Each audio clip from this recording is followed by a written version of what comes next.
नमस्ते बच्चों, कैसे हो आप सब। आज आपको मैं कहानी सुना रही हूँ। कहानी का टाइटल है ए राम ए सीता। एक घर में ना एक बुढ़िया और एक बूढ़ा रहते थे। उसके पास बहुत सारा पैसा भी था। सारा पैसा घर की तिजोरी में ही रखा था। एक चोर को इसका पता चल गया। अंधेरी रात में वह चुपके से उनकी घर की छत पर जा बैठा। वहाँ से वह घर के मालिक और मालकिन की बातें भी सुन सकता था। कुछ ही देर में बूढ़े और बुढ़िया को भी चोर का पता चल गया। अगर वह अपने नौकर के सहायता के लिए पुकारती तो चोर हमला भी कर सकता था। उसकी हड्डी पसली एक कर कर भाग सकता था। उन्होंने कुछ देर आपस में खुसर पुसर की। फिर बूढ़ा जोर से बोला, अरे अगले महीने तो तेरे लड़का होगा, उसका नाम भी सोच लिया है या यूं ही मुन्ना मुन्ना करके पुकारेगी। बुढ़िया ने कहा, लड़का नहीं लड़की होगी, मैंने उसका नाम सोच लिया है, सीता। सीता, अब चक चक मत कर, सो जा जाके, मुझे भी सोने दे। मगर बूढ़े ने कहा, नहीं नहीं, मुझे तो लड़का ही चाहिए, उसका नाम होगा राम। आहा, हर वक्त भगवान का नाम मुंह से निकलता रहेगा।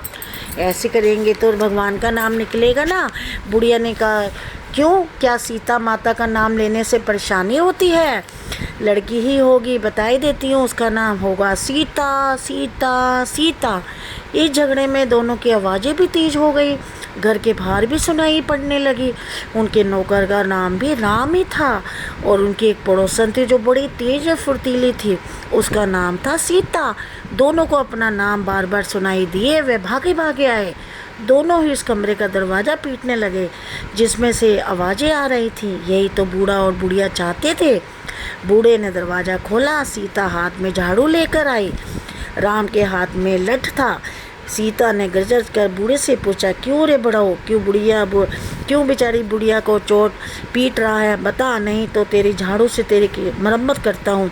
बूढ़ा बोला, अरे सीता माई, मैं भला अपनी फूल सी बुढ़िया को क्यों पीटूंगा? मेरा यकीन ना हो तो उस आदमी से पूछ ले जो छत पर बैठा हमारी सारी बातें सुन रहा था। अब क्या था, चारों ने मिलकर उस आदमी को बाहर जाकर से ऊपर जाके पकड़ लिया। फिर सीता माई ने उसकी खासी मरम्मत कर दी। महीनों तक वह जेल में पड़ा रहा, उसकी बहुत चोटें दुखती रहीं। तो देखो बच्चों, वो जो चोर था वो चोरी करने आया था, लेकिन जो बूढ़े और बुढ़िया थे कितने समझदार थे। उन्होंने देखो कितना अच्छा काम किया।